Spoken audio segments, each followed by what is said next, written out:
Up, everybody, and welcome to the Wait What Are We Talking About podcast, episode 147. My name is Bret, aka Enigma911, and you can catch this podcast live over on twitch.tv/Enigma911 every Sunday at 8 p.m. Eastern. You join the chat over there if you want to join in the fun conversation. Love to have you in on all the fun. I just talked about the same thing twice.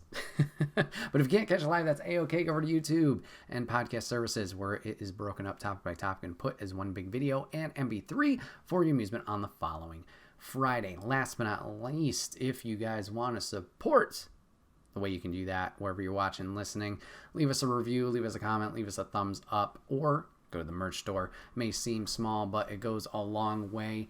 Helps us out, so we would appreciate and love you for it. Thank you very much. Today, we are back with some topics, some more gaming, some wrestling. I'm already spoiling things. So let's get into the games. Topic 1, let's talk about Overwatch 2. As of recording, released 2 weeks ago. And I kind of want to talk about the game, my thoughts on it, pros, cons, etc., and get on into it. So, Overwatch 2. I've been excited for this one for a while. Fell in love with Overwatch 1 way back in 2016. Wow. And I've played a lot of it. I know, for me, my standards, this is probably my most played game. Played a shit ton. I know my hours don't rank up to a lot of others, but I'd say 200 hours plus, easy. Across all three areas that I have played, PlayStation, Xbox, and PC. Loved Overwatch, loved the experience, loved the characters.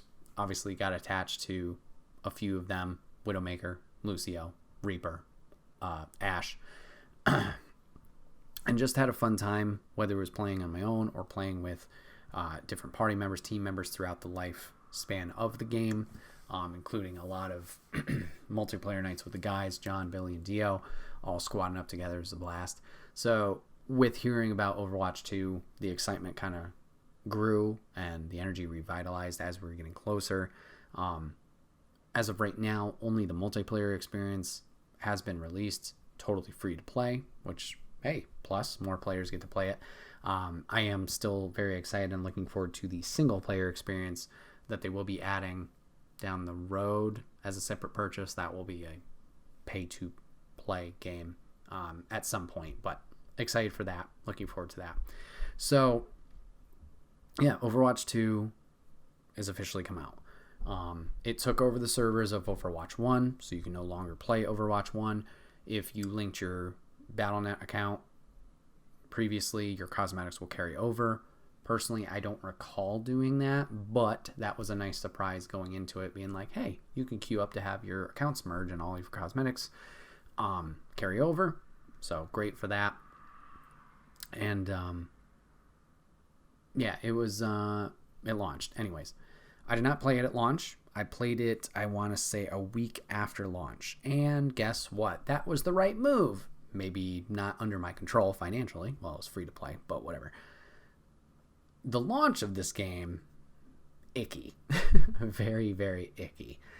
Like I mentioned, their servers transferred over from Overwatch 1, which was fine. They did a little shutdown maybe a few days before to kind of get everything, finished up over there.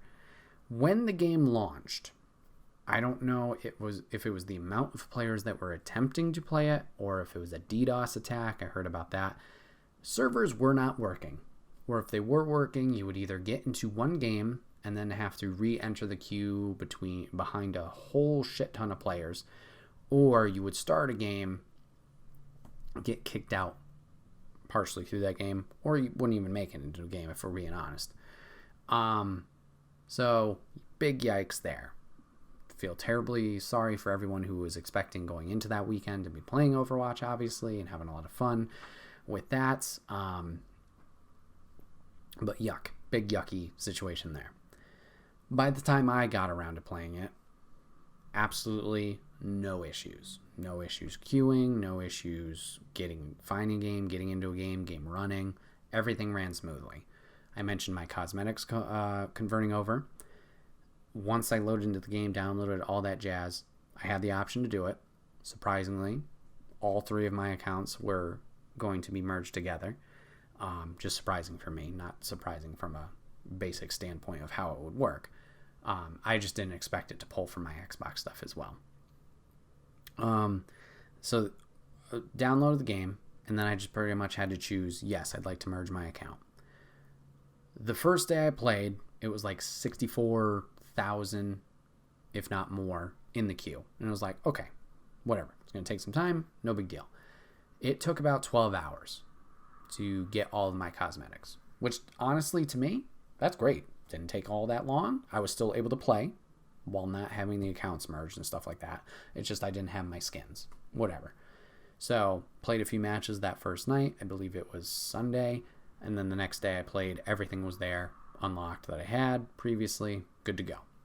So, that process ran very smoothly. Happy for that. Gameplay-wise, things are revitalized, rejuvenated in this Overwatch 2 experience for me. Everything runs very smoothly. Seeing the maps, new and old, just like that fresh coat of paint and polish on it is very exciting. Like I said, brings a new energy to it. Seeing the different designs for the 3 new characters, as well as the old characters, seeing the growth in them and their slight costume changes is cool. I'll be honest, I didn't look a lot into Overwatch 2 as like updates were coming out. It was more of those things of like, oh my god, the date is coming up. That was what got me excited and the energy flowing, not the updates and things like that. So I hadn't seen these redesigns of the characters leading up to the release, nor did I really pay too much attention to the newer cast that was joining upon release. So seeing, like I said, the refresh of these things that had already existed was cool and fun to experience. And just like I said, playing it again. I had dropped off of Overwatch, I don't know, maybe 2020-ish, and I would play it from time to time, but it wasn't something that was as normal in the play rotation compared to obviously earlier in the launch. Considering like friends had stopped playing and whatnot, this got me back into it from a solo standpoint and from a friend's perspective of them enjoying it again, being excited for it. Just was fun. Selfishly, it was like, yes, my friends are back into this game. I'm very excited to play it. As for the new heroes they added 3 new characters, 2 in the base game and 1 in the new season battle pass. I know some people are like 50-50 on that. I can understand why people are apprehensive because it's a sequel and you only have 3 new characters. Granted, a new character is going to be added each battle pass from my understanding. So, I get it. Seems like 50 to 60 days for each battle pass. So roughly 2 months between heroes. If that is the case, doesn't seem too bad to me. So from the 3 new characters, we have Sojourn, which is your attack DPS.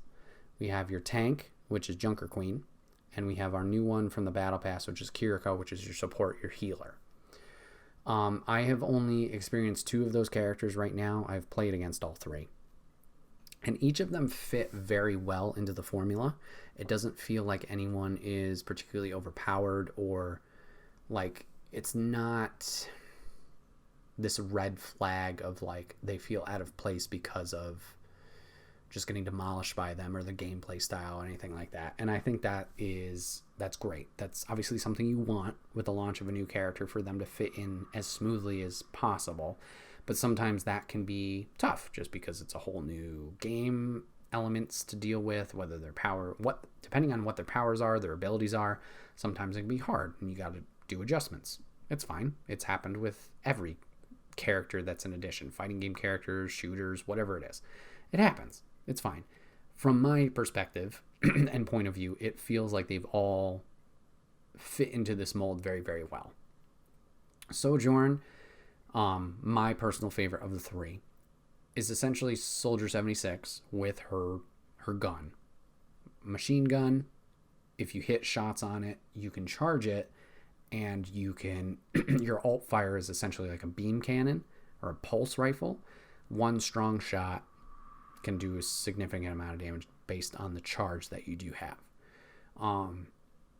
She has mobility like Soldier. She can't sprint, but she does have a slide ability that will allow you, obviously, to either propel yourself forward, backwards, to the side, whatever it may be, to either get to an advantageous spot for yourself or to avoid certain ultimates, pig, hook, whatever it may be. Her mobility is fun.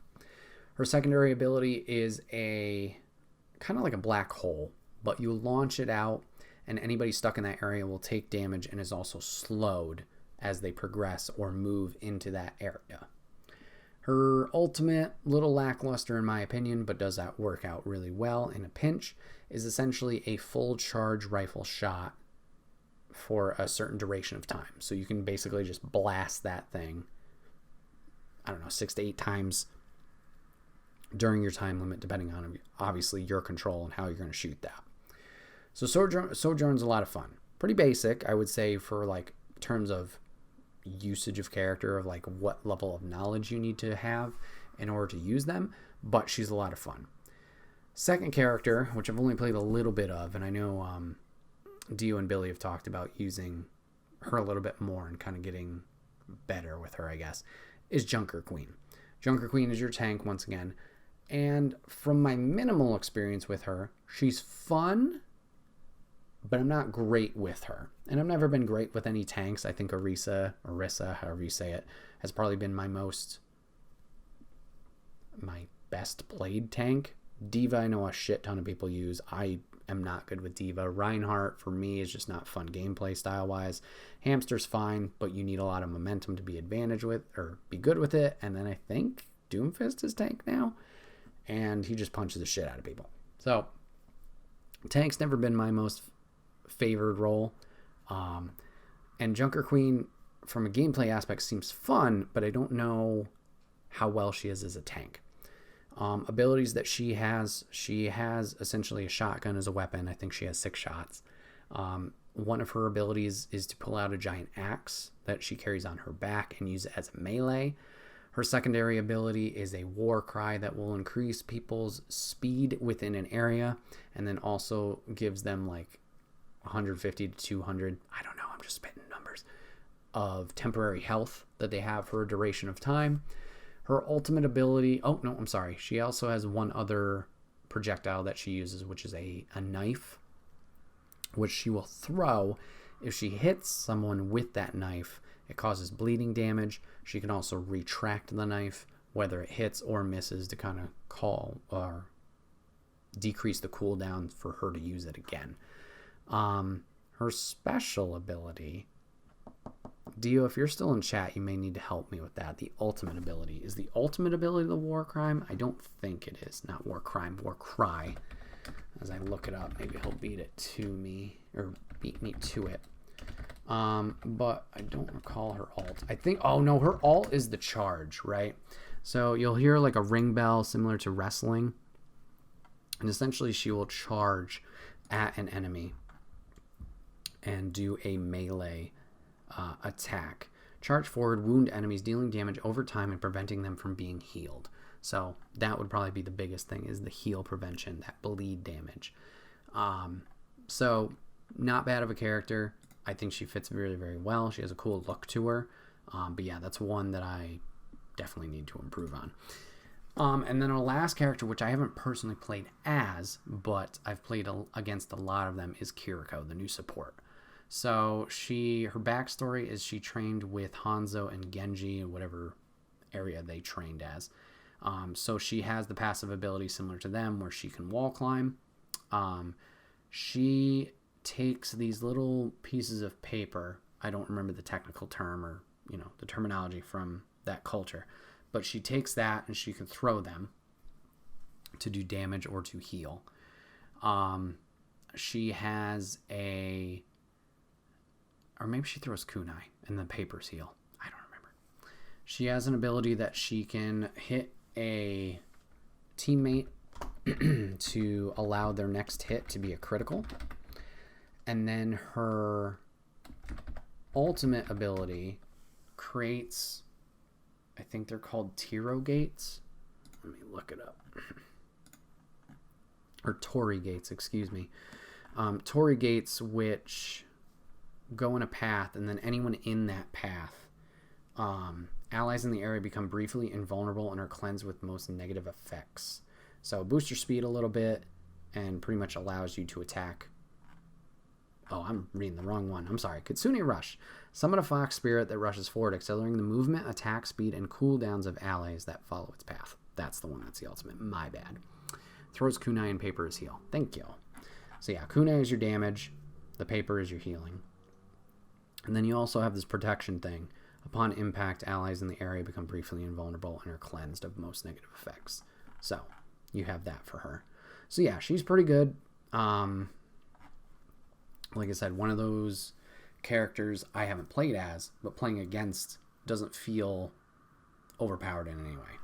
She is the Battle Pass character, so if you buy the Battle Pass, you get access to her across all modes. You do have access to her, I believe, in like arcade modes in general. And then if you reach level 55 for free, so you don't have to buy the Battle Pass, you can unlock her as well. So it's nice to have that option. So those are the three characters. Speaking of Battle Pass, let's talk about the Battle Pass. But before we do that, Dio in chat, thank you very much.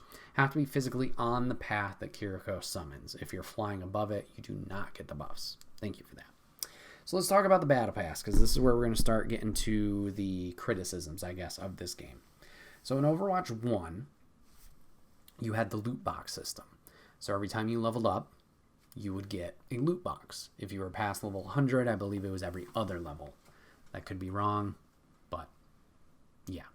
So you get the loot box system. You open the loot box, and it is a random chance of you getting, a skin, a spray, a voice line, a little profile thing. Random chance of those. 4 items. Now, if you're in the gaming sphere, you know the loot boxes originally, and for a while, were controversial. People thought they were gambling, microtransactions, blah, blah, blah, blah. I get it. Controversial. So Overwatch 2, they decided to go this Battle Pass route. Obviously, Battle Passes have been very successful in other games. Fortnite, Call of Duty, Apex, I'm sure some others. So they decided to go this Battle Pass route, and they got rid of loot boxes entirely. In my opinion, I'm kind of 50-50 on the Battle Pass system. And it seems like, at least from the people I've heard who've played it, it seems a lot of people share my opinion with that. Challenges that they have added, use a character, do this damage, win this mode, blah, blah, blah. I think the challenges are fun. It's something to chase after, it's something to achieve, it's something to kind of, another aspect or another layer of the gameplay for incentive of things that you can do. Great. The Battle Pass rewards can include skins, emotes, voice lines, the profile headers, and then new to this game, you have weapon charms and souvenirs. Now, this is where I start to be critical on the Battle Pass. The Battle Pass, in my opinion, does not offer that much. There's like 80 or so levels, which, that is a lot to achieve. However, it's very focused, at least this first Battle Pass, on guess what? The new characters. Because, while it makes sense, the new characters don't have a lot in their arsenal of unlocks, right? You've had Overwatch 1 where you had all these characters where there were holiday costumes and Halloween and the anniversary events and the archives. Like, they've had years and years of time to build up their library of unlocks, right? Well, these 3 new characters, guess what? They don't have it. So what's this Battle Pass going to focus on? Those characters. Okay, I get it from that point. However, from, let's say, the perspective of someone who doesn't play these characters, are these things rewarding? No. At least with the loot boxes, there was a random chance for you to get something for anyone. Now, something that came a little bit later, at least from my memory, if you got a loot box and you got a duplicate, you got Overwatch money, coins, right? And you could use those coins and purchase any unlockable you wanted for anybody. So let's say me, a Widowmaker main, I miss this skin or I don't have it. I want to buy it. I can just go do that. With the Battle Pass system, loot boxes being gone, I no longer have that option. I will talk about another facet a little bit later on, but for the Battle Pass specifically, can't do that. It's only these rewards for these characters that I might not use. Okay, once again, I get it. They're the new ones, but a little bit of a bummer there. So there's that. Also with the loot boxes, challenges are fun, but there's not really reward because everything goes to the Battle Pass, right? So if you drop loot boxes entirely and I'm leveling up, well, there's not really anything I'm chasing after at all. There's no reward. There's nothing I'm getting from my characters that I play as. And that kind of sucks. Now, on the flip side of things, they do have a store now that cycles, similar to a Fortnite, Fall Guys, etc., where you can use your Overwatch money and you can get old skins that were available. So you can get, sometimes it's just a specific skin, or it's like a bundle for a Halloween bundle I've seen, where you get an emote, you get this, you get that, whatever. So cool. I don't know. I miss the loot boxes. I skipped a part, but going back to the Battle Pass. Skins are great, right? That's your number one unlock. Oh my god, look at how cool I look, blah, blah, blah, my skin. Number two, I say emotes. Then you get the sprays, which barely anybody uses. You get voice lines, which, no, I don't care. The Battle Pass this time added weapon charms and souvenirs. Weapon charms, little dangly keychain type things on your gun, whatever. And then souvenirs, which is like something you hold over your head and it's like a 3D object that rotates. These are the dumbest things they added to the Battle Pass. I know some people like weapon charms. I know Apex has a shit ton of them. I think Call of Duty does as well. Weapon charms are dumb. No one's going to see that. You as the player is the only one who's going to see that. What is the point? Am I staring at my gun while I'm playing this game? I mean, I guess technically, because it's fucking right there in the middle of the screen. I don't get the appeal of the weapon charms. And then these souvenirs, which I don't know if it's held at a victory screen or if it's a different emote, whatever it is. The object doesn't mean anything. I've seen one that's a robot head. I think I've seen a piece of pizza. The little onion dude mascot. Why do I want that? I don't understand. So, I'm not a fan of the new Battle Pass. I do, like I said, I do like the challenges. I do get it that, you know, we gotta give stock for the newer characters who don't have anything. But I miss the loot boxes. I know they were controversial. I get that. I get that if they removed them just to try and avoid that again, because that was a whole legal thing, blah, blah, blah. I understand that from a business standpoint. As a player standpoint, I kind of miss them. And I don't know if it's just like grass is greener type thing, or like not nostalgia, but like, oh, we used to have this thing. I miss that thing. I don't know if it's just that, but as of right now, the Battle Pass doesn't seem as enticing as a player for right now. Maybe in subsequent seasons or future seasons, maybe it'll feel a little bit more rewarding to kind of tackle and go after, because it will only be one new character that they kind of have to buff the stuff up on. As of right now, we don't have a seasonal event in Overwatch 2. It is Halloween time. Maybe as we get a little bit closer, they'll release Junkenstein stuff and Halloween skins. But then it's all money based. There's no loot box system to, oh, I got my Halloween loot box. Yay, ups my chances for the Halloween stuff from either past Halloweens or this Halloween. We don't know if we're getting that. I don't know if they've talked about it. If they have, I apologize.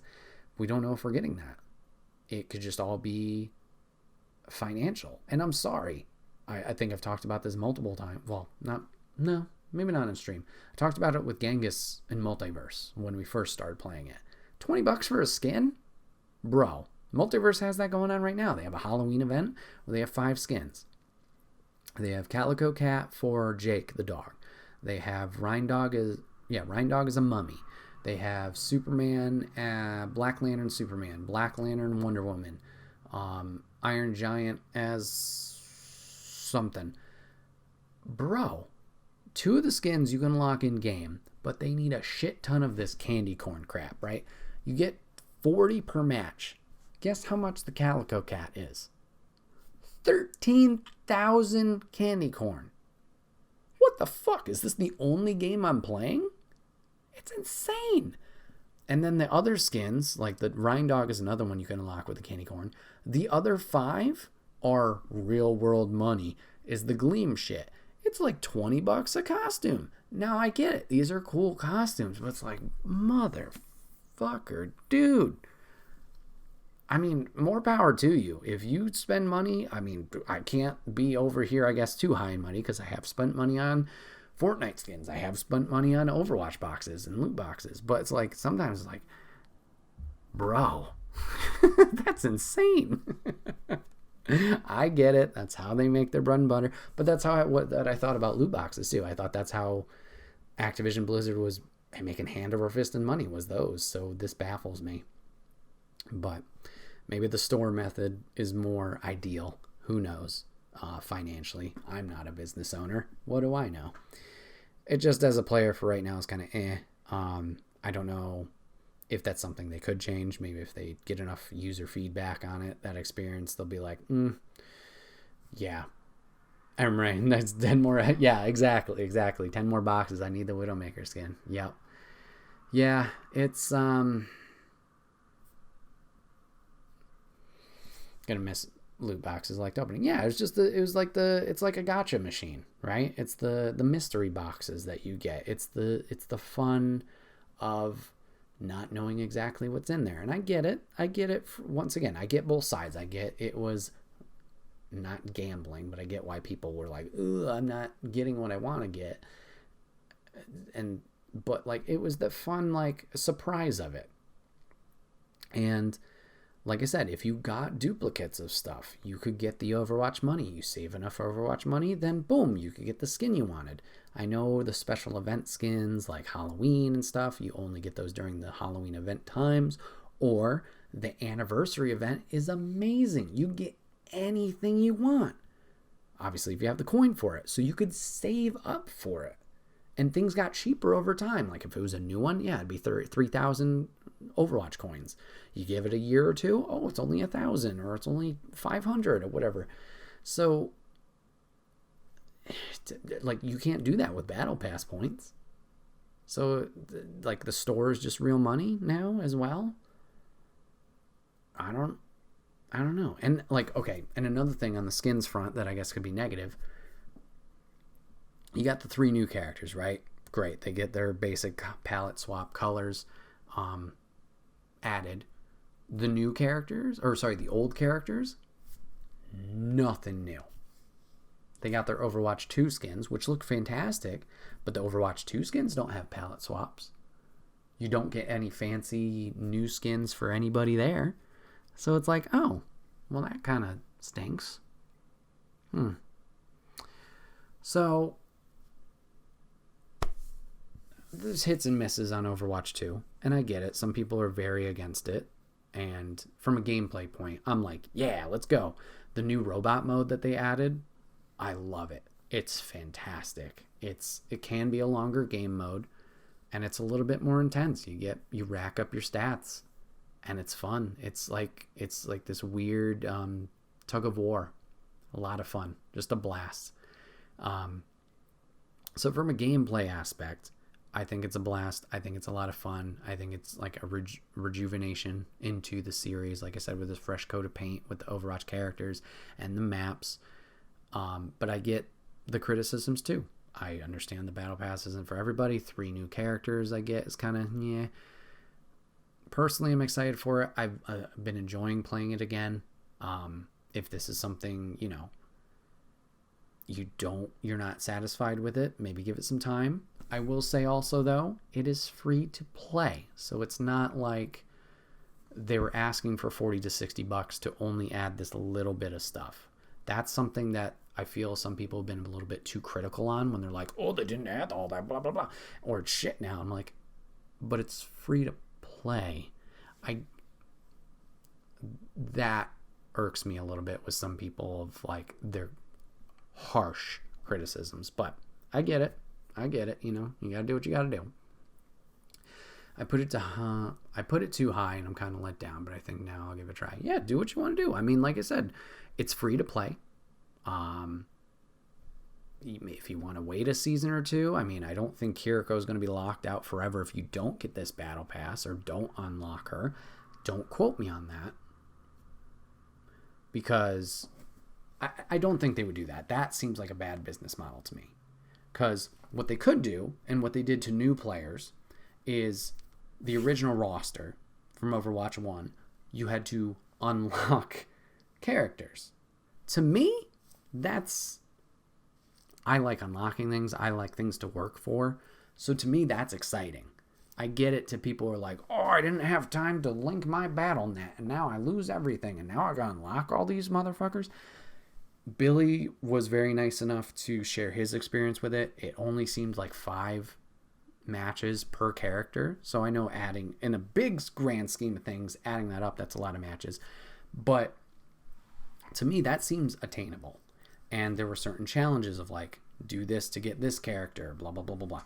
So to me, that seems fun. I know that's not for everybody. So anyways, circling back, I assume if you missed Season 1's Battle Pass with Kiriko, you didn't unlock them, whether buying the Battle Pass or getting to level 55, I assume it would be just the same exact thing. You need to do X amount of matches or fill these challenges, and then you can acquire her.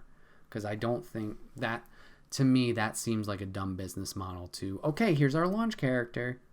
Now she's gone forever. Locked her in this Disney vault. Like, that would be a bad business move, in my opinion. So, I don't know. So yeah, do what you got to do. Give it time. Look how things go with it. And yeah, it's free to play. Try it out. I'm still excited for the single player stuff because Overwatch has a cool world, but obviously Overwatch 1 was only multiplayer. You had the shorts and the animated things. I'm excited to see what more of that world has to offer. We got a little bit of glimpses at it during the archive special events and some history of like the what was the evil Overwatch? Was it Bloodwatch? No. I don't remember. It was Moira. It was Cassidy, Reaper, and someone else. But it was like this player versus environment type thing. Blackwatch? Maybe it was Blackwatch. Good stuff. Yeah, so I'm looking forward to more. That's my thoughts on Overwatch 2. Loving the gameplay. A little 50-50 on the rewards and the Battle Pass stuff, but it's a lot of fun. I'm glad to see people getting back into Overwatch and enjoying it. And yeah, my experience with it has been fun so far. Moving on to topic 2. It's been a month and a half. Let's talk some wrestling. So, I'm going to be covering a wide variety of companies tonight with this. If you don't know or don't follow me on social media, I have been lucky enough to go to 2 wrestling events within the past 2 to 3 months. I went to AEW Dynamite and Rampage. And then I, as a few weeks ago, went to Impact's Bound for Glory pay-per-view. And then in a month, I'm going to go to Raw. Woo! But anyways, so I wanted to touch on those experiences that I had, and then also talk about Extreme Rules, which also happened in a week and a half. Yeah, time based from recording. So let's talk about AEW. So shout out to Sam and Steve. I went to the show with them. Had an amazing time. Unfortunately for me and us, AEW went on, DEFCON 5 went on fire just before we were able to go. So if you guys don't know the lore or the history, All Out happened, and CM Punk won the world title. Kenny Omega and the Young Bucks won the trios titles. Great. They do their post-media scrum. CM Punk bitches out the EVPs, calls out his drama with Colt Cabana, calls out Hangman Adam Page, whatever. Does all this thing. Tony Khan looks very uncomfortable during this whole situation. He goes to the back. Apparently, an altercation occurs between CM Punk. Is his name Alex Steele? Aaron Steele? Who fucking knows? Steele, Kenny Omega, and the Young Bucks. 800 stories come out. Young Bucks super kick the door down, get in an altercation with CM Punk, who throws a chair. Steele bites Omega. Omega tries to save CM Punk's dog. Yeah, Ace Steele. Thank you, Dio. So that was the original story, and now there's a story now that CM Punk says, no, they knocked on the door, I just threw a punch, blah, blah, blah, blah. Whatever. So anyways, DEFCON 5. Drama. So that happens the Sunday, not before we go, but the week before that. The Wednesday before we go. Okay, I'm Tony Khan, blah, blah, blah. I'm unhappy. CM Punk has been stripped of the title, and so have the Young Bucks and Kenny Omega. And also, they're suspended, along with Nakazawa, Brandon Cutler, Christopher Daniels, the other guy who came over from WWE, who's a backstage guy. They're all suspended. So I'm just sitting there like, fuck. I wanted to see the Young Bucks. I want to see Omega. I want to see Cutler. Like, bruh. So they're all suspended. They're all stripped of titles. All right, great, lovely, swell. So we're already off to a down point of this. They did announce a world title tournament. So anyways, how it wound up being is, for our show, we were going to see Daniel Bryan versus Chris Jericho and Jon Moxley versus Sammy Guevara in the quarterfinals or semifinals, whatever the fuck it is. So we get guaranteed, 4 good superstars. I know a lot of people are against Guevara. Whatever drama is happening, I like him. So I was down for Guevara. Moxley's obviously great. Danielson's obviously great. Jericho's obviously great. So, woohoo! 4 wins. Great. Cool. But yeah, we got this down point of like, we're not going to see Punk. We're not going to see the Bucks. We're not going to see Omega. Other than that, when we did go to the show was great. We opened up with Dark. They do their Dark recording for YouTube. Obviously, it's a lot of jobber matches. We got the pop of the night from me. Woo! Dalton Castle making an appearance. Hometown boy. Remember listening to him on the radio back in my college days. Awesome to see him live. Very surprised there. Shouldn't have been because, like I said, hometown. But whatever. So, a lot of squash matches. We saw Kazarian. We saw Dalton Castle. We saw Butcher and the Blade. We saw Sky Blue. Serpentico was there.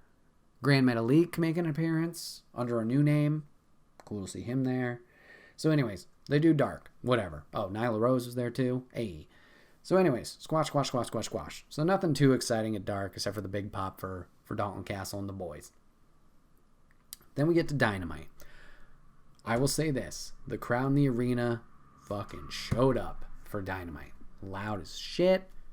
We had a good group around us. Stinky group around us, I will say that. But it was a fun time.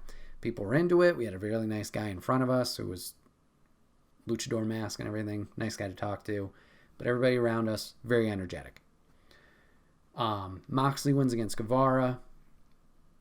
We had, later on, we had Danielson beat Jericho. Pretty predictable, not going to lie. And the rest of the night was a fun night too. We had decent seats. My phone does not do justice for, how good of a view we did have of that night. then again, my phone is 7 generations old at this point, so it makes sense. But cool to see, everything there. We got to see a tag team match between the Lucha Bros and Swerve in Our Glory. Big fan of all 4 of those guys, so cool to see that. I mean, I knew it wasn't going to be a title change as we were leading up to the rematch against the Acclaimed, but good stuff there. I'm trying to think of what else happened that night specifically. Oh, I missed out on meeting up with Ricky Starks. I went to go get merch at one point and missed him probably by a second because he came down one of the ramps just by where our seats were. Let's see. I think we saw the ladies. There was like a 4-way between Deeb, Britt Baker, or maybe it was a tag match. Toni Storm and Athena. Yeah, that one a little lackluster on the crowd, not going to lie. And then we got to Rampage. Now, Rampage was after. And I don't know if it was just because, everybody put their energy into Dynamite, but Rampage was dead crowd-wise. And I'm not going to lie, match-wise, kind of dead too. So I think we got 3 matches. We had Claudio come out at the beginning, did a promo. Jericho challenged him for the Ring of Honor Championship. Obviously, we see how that turned out. We had Penelope Ford fight Willow Nightingale. And, crowd was dead for that. Kip Sabian came out for Penelope, obviously in support. And he just sat there in a chair and did this weird slow clap whenever she did anything stupid. We got Samoa Joe versus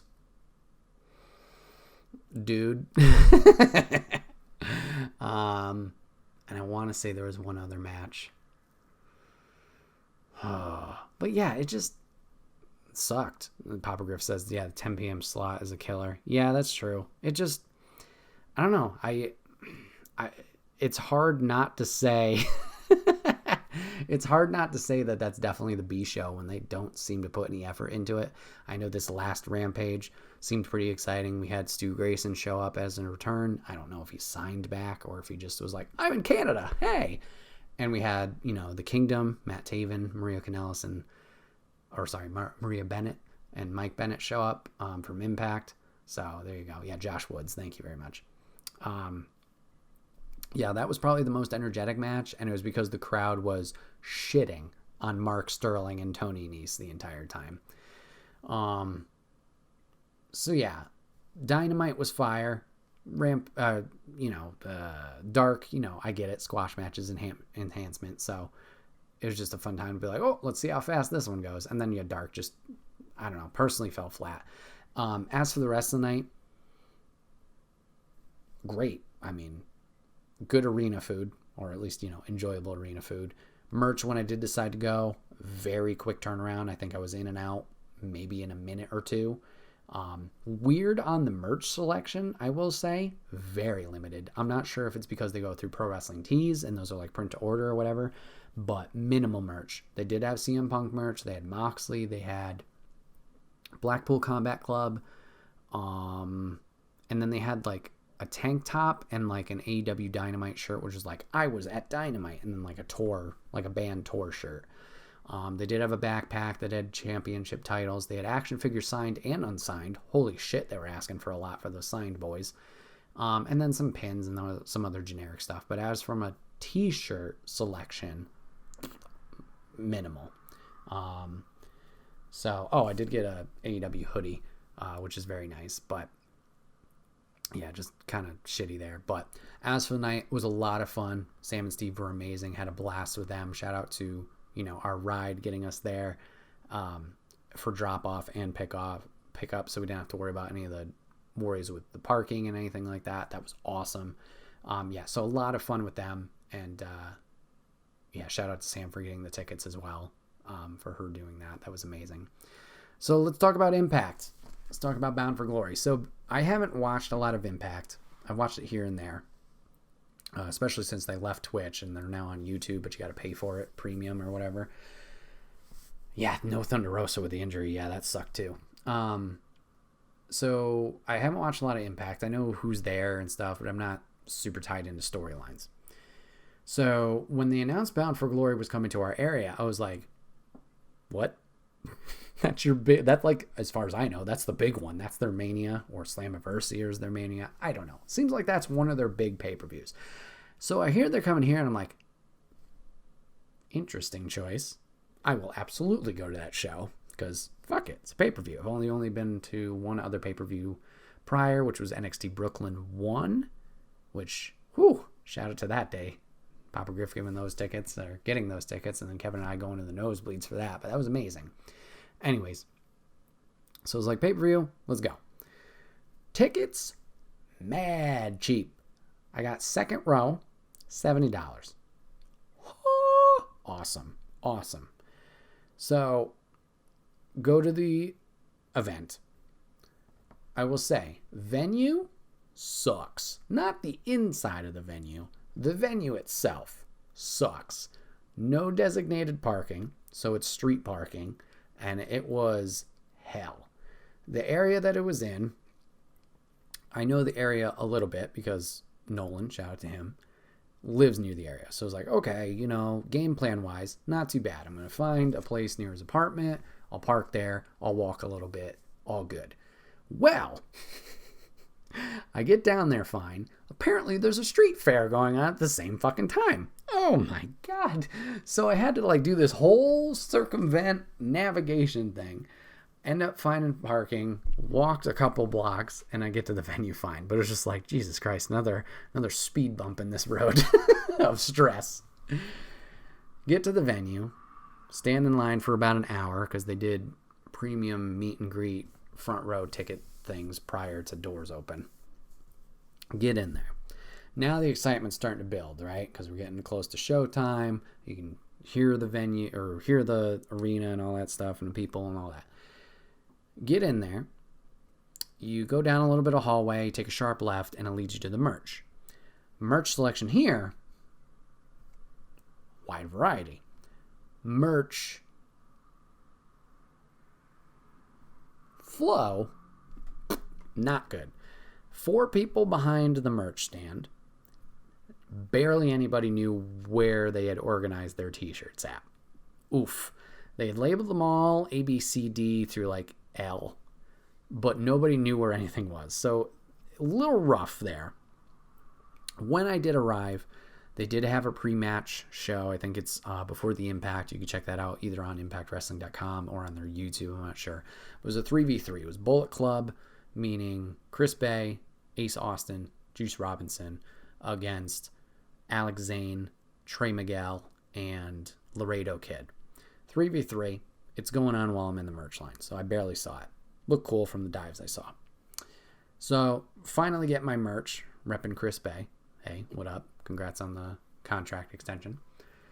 So, I get there, get that all taken care of, grab a water, go to my seat. Very easy to find the seat. First floor, or, second row, go there. So, I'm sitting next to one kid. I say kid, maybe a few years younger than me. And the seat next to me, empty. All right. Seats were insane being that close. Great seats. Felt every freaking hit of the ring and impact there. Lot of fun. Kid next to me was a blast. Brought a whiteboard as his sign, so he was able to constantly erase it and change it based on the match that was happening. We were directly behind the commentators, so right next to the rail. And yeah, even the front row ahead of us didn't really have full seats until maybe the main show started, and we were sitting right behind Ric Flair, so that was fun. Not really Ric Flair, but a guy dressed up. And it was just a fun night. The seat next to me, to my right, stayed empty the entire time, so I had a little room to obviously spread out and kind of have my own personal space.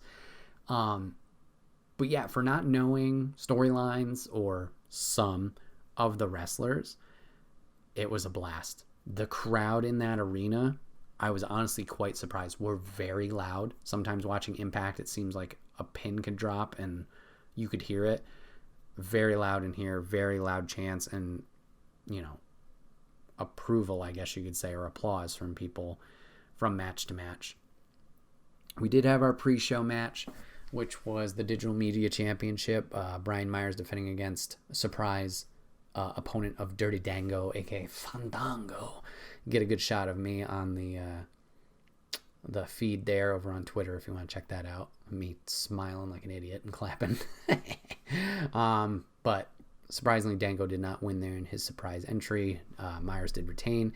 Then we went to the Hall of Fame ceremony. Raven getting inducted by Tommy Dreamer. Just a fun, good time there. Then we got to the main show. We opened the night with the X Division title. Mike Bailey, Speedball, against Frankie Kazarian. Kazarian was going to take this one in a surprise to me. Match was great, a lot of fun. I will say, Speedball, what are you doing? I know your whole gimmick is martial arts. Bro, you got to break your boards. As somebody who's been doing martial arts for years, that was heartbreaking. Had 2 boards, looked like child-sized boards. One was an axe kick, and I think one was a backspin jump around. Did the first one, which is axe kick, should be the easiest thing in the world. Use your heel, drop it down. For some reason, botched it. His second one, he did break, but that was just like, ew, buddy. But yeah, the 2 put on a phenomenal match. So congrats to Kazarian for that. That was a surprise. As we know now, it seems like he's going to go option C with it, so relinquish it in order to get a championship shot at the world title against Josh Alexander at the moment. So good for him. Second match was going to be Mickie James versus Mia Yim. If Mickie loses, she retires. Mia Yim, put her over. Mia Yim's out.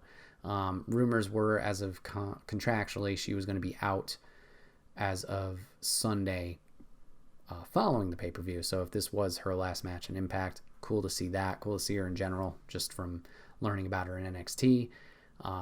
So it'll be just, a matter of time if she didn't re-sign there, which I haven't heard any news if she has, whether she goes to Impact or whether she goes back to WWE. A lot of rumors seem to lead towards that way, but who knows?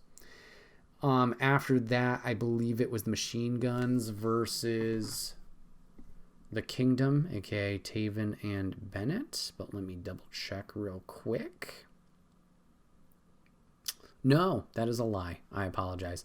They did the ladies back-to-back here, which I was kind of surprised they didn't spread those guys out a little bit more. It was the ladies tag team titles. It was Chelsea Green and Deonna Purrazzo defending against the Death Dolls, which was, what's her name? Sick. Jessica and Taya Valkyrie. The Death Dolls were going to take this one. This was a shorter one. Probably not my most favorite. I do like... what's her name? Rosemary. Rosemary was very energetic as the manager in this match.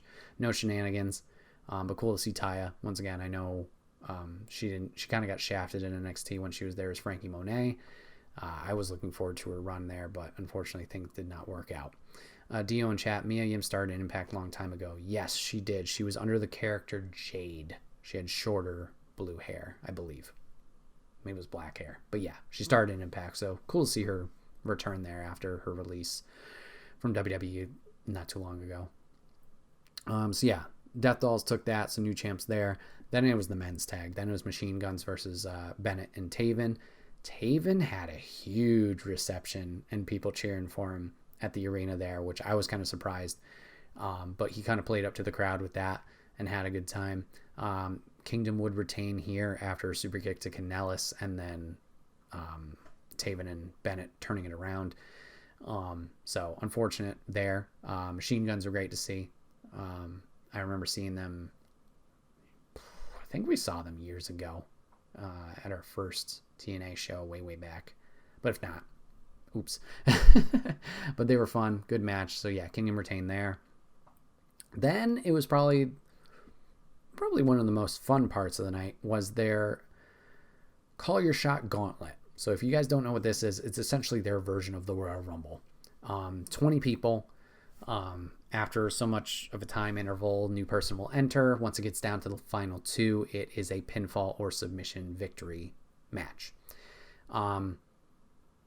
my plan was, okay, I'm going to stand up for obviously the countdowns and see who the new entrant is. And that seemed to be most people's idea. It went well for a while, and then their fucking countdown started being like rapid fire. It was like, oh my God, I'm sitting down right as the next count is starting. So we had some fun surprises there. They had 5 people unannounced. Those 5 people ended up to be Bully Ray, Tommy Dreamer, Rhino, what's her name? Taylor Wilde, and then Matt Cardona was the last one. Those ended to be the 5 surprises. Just a fun energy from the crowd, obviously, with each entry, especially those surprise ones. Got a lot of crowd cheers for, the Busted Open crew first, and then the ECW crew. Surprise winner here, as Bully Ray was going to take it and get the trophy. Yeah, Taylor Wilde was there. So Bully Ray now gets the collar shot. It was him and Steve Macklin left at the last 2. So he can pretty much Money in the Bank, go in, cash in this little trophy, and he can get a title shot whenever. After that was going to be the women's knockouts main title. So it was going to be Jordan Grace defending against Masha. Was it Slamovich?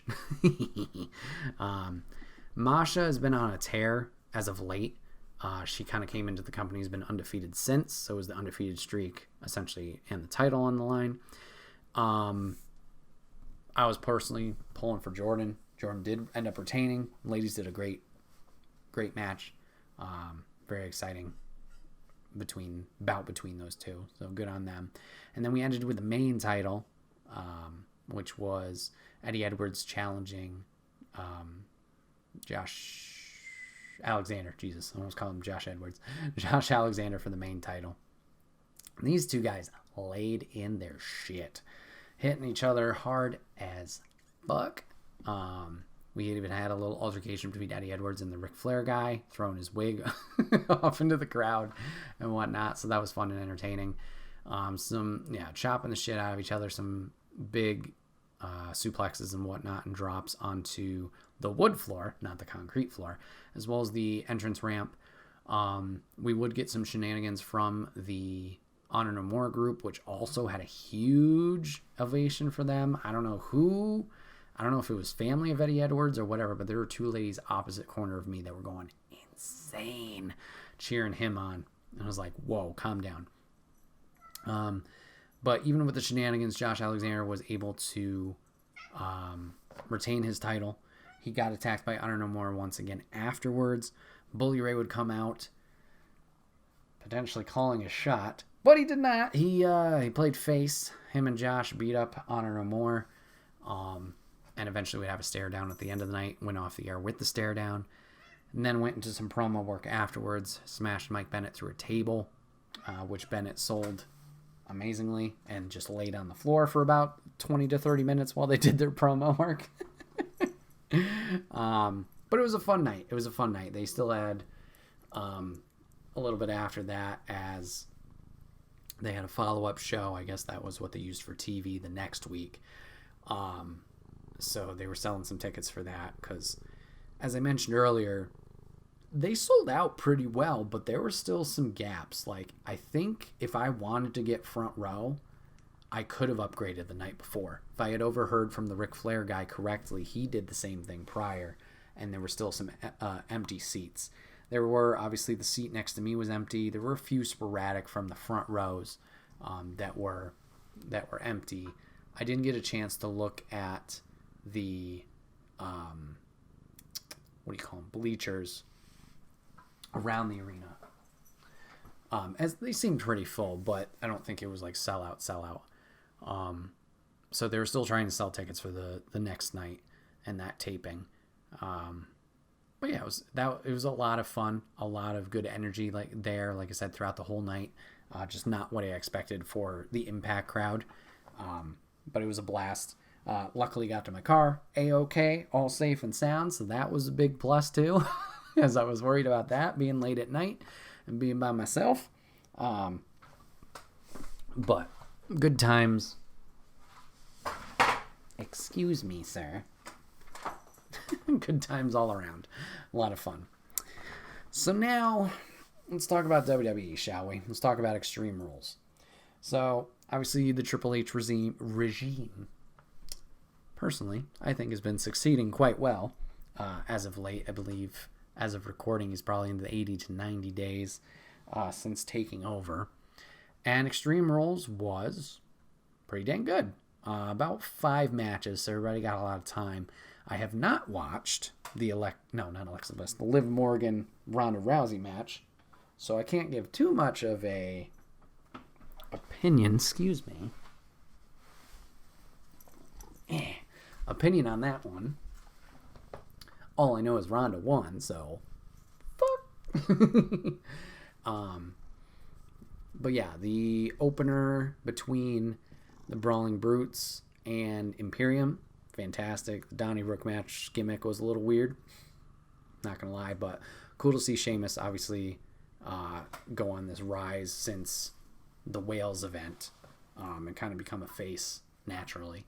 And seeing the Brutes, obviously, I have mixed feelings about the Butch name for Pete Dunne, but it seems like they're having a good role, so I guess I can't complain that too much. So that was the opener. I missed Liv and Ronda due to travels. And then after that was going to be Cross and Drew in their strap match. Holy crap, another one where they were laying their shit in. Cool to see Cross and Scarlett have this resurgence since their first main roster fuck up. Then it was going to be... Who was after that? I know it was Seth and Riddle in the finale. I don't even remember. That's not good. Boop, boop, boop. Give me 1 second here. Extreme Rules 22.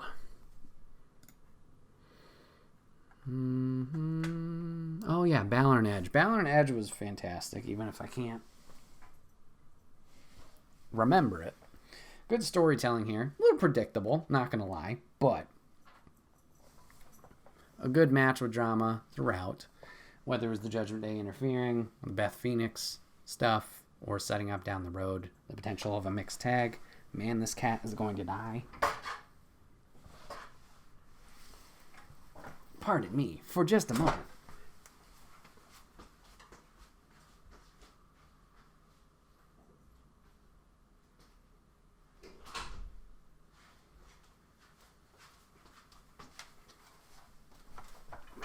Trying to get something under my desk, and I know he's just going to turn off everything if he takes one misstep. So yeah, the I Quit match was very good in my opinion. And then Riddle and Seth, I thought it was okay.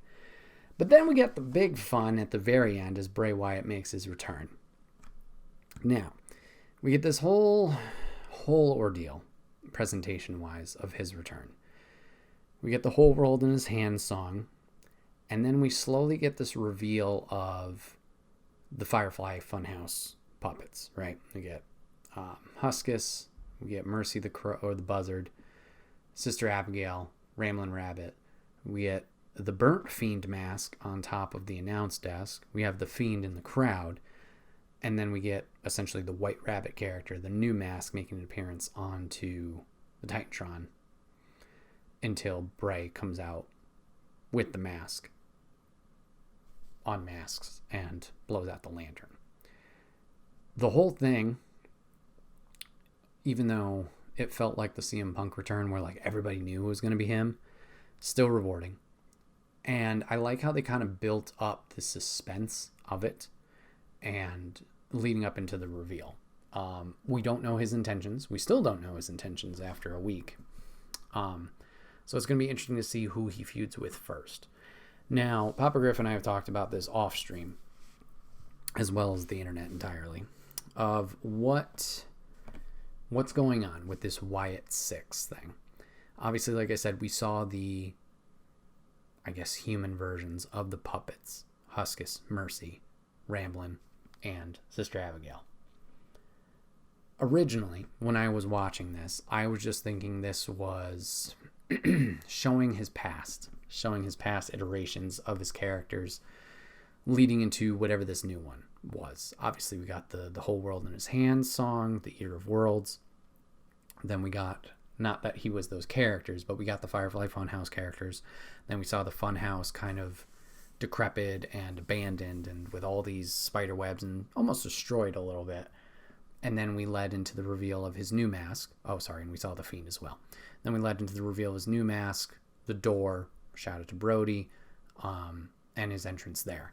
So I was thinking it was just showing the history there. However, Papa Griff has mentioned, as well as I've seen some other people talking about it, it would seem kind of dumb to bring these puppeteer characters to life and have them in the crowd if there's nothing more to them. And in that discussion, I agree. It makes sense. So a lot of people are wondering, okay, who is the Wyatt Six a group? Is it a team of people? Which would be interesting. And there's, speculation upon speculation of, who are they going to be?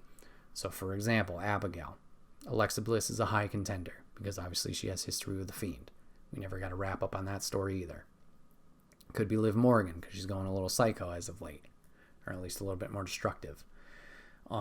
There's rumors of Bo Dallas making his return, which brother of Bray, IRL.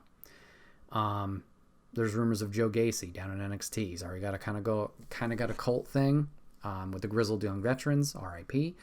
So I don't think Gacy makes sense unless he's ditching the GYD and they're going to go back to being GYD, which, God, I hope so. I love that tag team. Grayson Waller is now apparently a candidate just because of some mysterious tweets. Dexter Lumis apparently being Mercy. I'm not sure how I feel about that one. But if this is a group, I think these reveals need to be smart. Now, what I mean by that is I just don't want, like, that Ramblin' Rabbit costume, right? Looks atrocious. Duh, it's supposed to. It's meant to feel unnerving, whatever, but it's essentially a guy in a big sweater with big mittens and the mask, right? I think that would be personally so dumb if, let's say, Bo Dallas is Ramblin' Rabbit, to see Bo unmask as that. I don't know why. To me, that seems silly, seems dumb. I don't know. That's just me. To see Bo, this person I'm supposed to be taking serious, in this shitty rabbit costume. Maybe it's just me. So if there's a way, whether it's video package wise or like do a video package of the White Rabbit, the new mask, talking about the group, or if he's just going to do a reveal one at a time. Talk about him, bring him up front. You're going to meet who the rabbit is. You're going to meet who the buzzard is, and they're going to take care of business, whatever it is. Lights out, lights on, and, Bo's in the ring holding the mask or something that symbolizes, like, what character he was, I just think of a reveal of the people in the respective costumes. I think that reveal looks weird because then they look like mascots. And I don't know. Just a dude in a big mascot costume kind of seems silly to me. But that's just me. Is it cool if it is a group? Yes. I think that's great. I think it's interesting. I don't know who for sure the members would be. But it's enticing. As of last Friday's promo, I like that Wyndham, Bray, got an opportunity to, what it seems, be honest and speak from his heart of his feelings. And then this manipulation game started with the White Rabbit of, like, you're not in control anymore. Don't think about your future, your present. You're dead, and whatever. I like that. We still get the planting of the seeds. It's still a mystery. It's just going to be a matter of time of seeing, is this a 6 personality thing? Because we still get the whole old school Wyatt, scream and cutout. Is it going to be a 6 personality thing with Bray? Or is it going to be a group?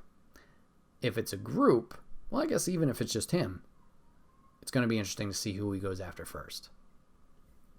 So, really cool. Really good stuff there.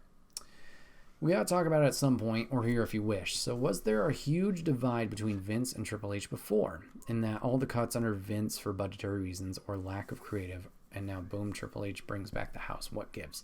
That's a good question, because obviously budget cuts were the reason for everybody getting cut, right? I don't know. I know we wanted to point Nick Khan, finger at him, finger at Vince.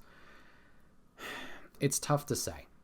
Now, obviously, we're bringing back a bunch of people, right? We got the whole gauntlet picture. We got Loomis coming back. We got Braun Strowman coming back. We got Bray coming back. We got Gargano coming back. We got Candice LeRae coming back. We got Hit Row coming back. We got maybe that's all. So that money just doesn't appear out of thin air, right? Now, we also had reports of, WWE's making record profits ages ago. So, to me, it's just like Triple H bringing back these people that he obviously invested in and thought were good. So, to me, it feels like a Vince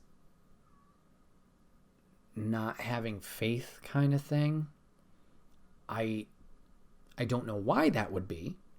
Because as far as I know, Vince and Triple H don't have like heat with each other, if we're going to use wrestling terms. I don't know the situation now, because obviously the Vince stuff's come out, so it's like, my only guess is because, Triple H has his heart attack or a condition. He has to leave, Vince takes over, right? NXT. And then Vince does the whole 2.0 thing. Let's bring in a lot of pro athletes and transfers and, let's make them something. And Vince has always been, at least from what I've heard or stories, like younger, right? As far as I can tell, I forgot about Cross and Scarlett come back. As far as I know, a lot of these talents that are getting re-brought in aren't on the younger side. Maybe Hit Row is probably the youngest, but maybe that's something. Like Triple H is like, I know these people can do something. Yeah, they may be older in like 30s to, not super old, but like higher on the spectrum, I guess you could say, for a wrestling career. So maybe that's it. Or maybe it's just Vince didn't see something in them. Like, Gargano, his contract expired. And he wanted to focus on being a dad. Totally separate thing, in my mind. Same with Candice. She had Quill. She was out. I think her contract expired as well. So bringing them back, different situation, because they weren't released. Cross, we tried. Whatever this gladiator mask thing was, and gone. Take Cross, for example. Vince brings him into Maine with shitty gimmick. Then he gets released. Triple H brings him back. You mean to say Triple H could not have convinced Vince to repackage him as he wanted in NXT and not cut him? Why can he just do it now? Isn't it still Vince's money? So, technically it shouldn't be, because isn't that money laundering or whatever the fuck? If it's not company's money, it's his money. I don't know. I get what you're saying. I don't know. That's tough, because I would think Triple H would be going to bat for his people. Cross, Lee, Zayn, Owens, Nakamura, anybody who went through the NXT system, right? I think he would be fighting for them. I don't know if it's just...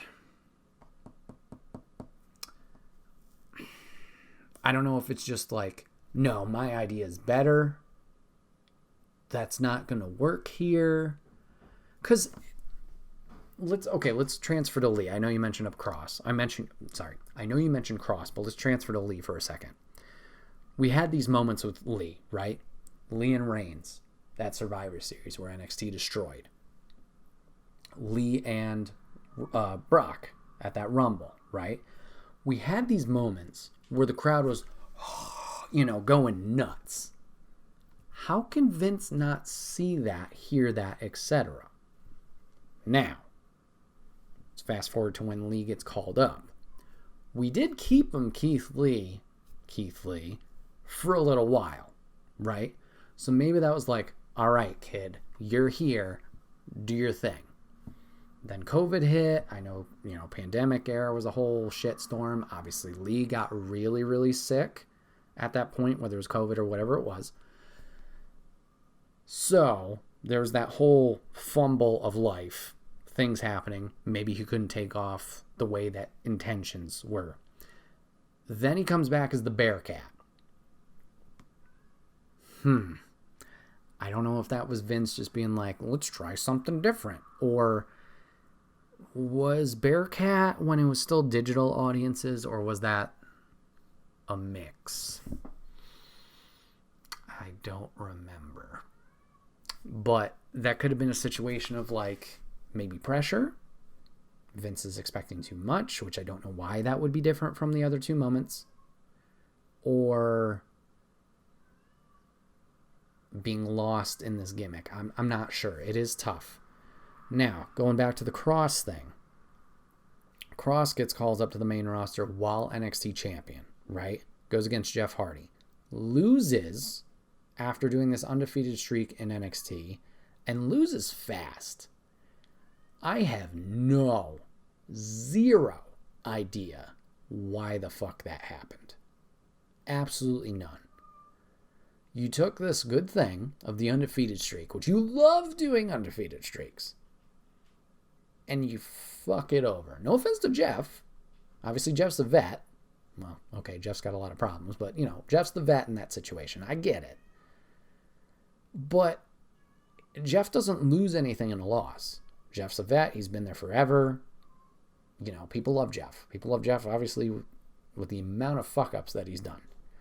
No idea why you would shoot that in the foot. Because you're setting him up for failure when eventually he does come to the main roster. Because while WWE likes to think that we have short-term memory, we don't forget, usually, that quickly. So when we see him, once again, make his official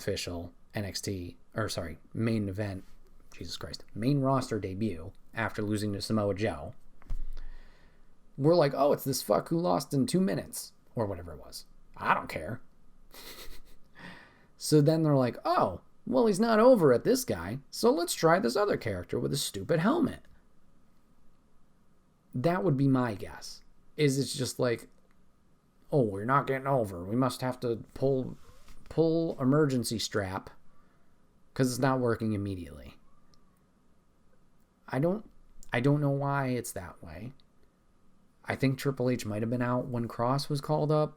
Well, that could have even been the Bearcat era, so I don't know. So maybe he wasn't around to fight for his people as much. Then again, does Shawn fight for him? Does Road Dogg fight for him? Does Regal at the time fight for him? I don't know how intimate they are with the main roster at that time either. Because, as of right now, Shawn's in charge of NXT, right? So I would assume, then again, there's a lot more trust, it seems, between and communication between, Trips and Shawn. But, Shawn doesn't have to be on the main roster stuff. Trips doesn't have to be at the NXT stuff. I don't know what other NXT people would be in communication during that time or be there for the fight, I guess. It's odd. It's definitely odd. I don't know why Vince would just be like, bleh. Yeah, exactly. Elias is another one. Shave his whole beard, do a whole stupid gimmick as his brother, and now he's going back to be Elias. And Elias was over. Elias was more over on the main roster than he was ever in NXT. Go back and watch when Elias was there. Bruh. That was a blink, and I was like, I don't think you even did anything. But he got over on the main roster. No doubt. No doubt. He's a great heel, doing the whole singing gimmick. We walk with Elias. Great.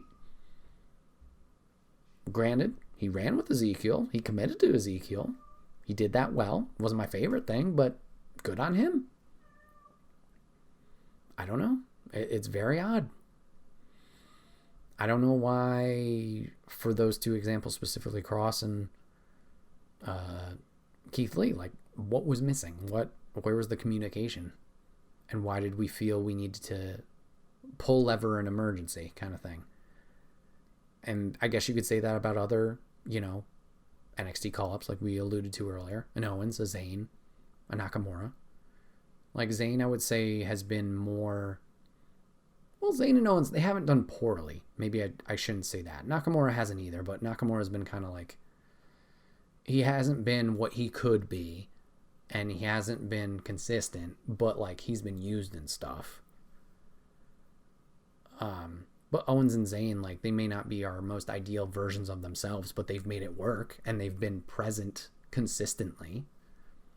So maybe I can't use those two as an example specifically, but I don't know. It's a very interesting question that I don't know if we'll ever have the answer to, unless, I don't know, Vince comes out in 20 years, if he's still alive, and explains those things. It's hard to say. But it's a good question. It's a good question. So yeah, wrestling. There's a lot been going on. I've enjoyed my experience at the live events. I'm looking forward to WWE, the Go Home show for Survivor Series. Looking forward to seeing a lot of interesting faces leading up to that event. I wonder if it'll be setting up for a War Games match or if it'll be traditional Survivor Series. Just have to wait and see. But yeah, thanks for listening to me talk wrestling. This has been another episode of the Wait, What Are We Talking About podcast. My name is Bret, aka Enigma9011. And you can catch this podcast live over on twitch.tv/Enigma9011 every Sunday at 8 p.m. Eastern. You join the chat like Papa Griff and Dio did today. Join us in for all the fun conversation and talking points. But if you can't catch it live, that's A-OK. Go over to YouTube and podcast services the very next week where it's broken out topic by topic and put as one big video in MP3 for your amusement on the following Friday. Last but not least, almost made it. If you want to support the show, there's many ways you can do it, whether you're watching or listening, wherever that may be. Leave us a review, leave us a comment, leave us a like. Or even go to the merch store and support us there. It may seem like it's small, but it goes a long way. Any way you can help us out by sharing the word is appreciated, and we would love you for it. Thank you guys so much for hanging out with us today, giving us a watch, giving us a listen, and we'll see you guys on the next one. Take care.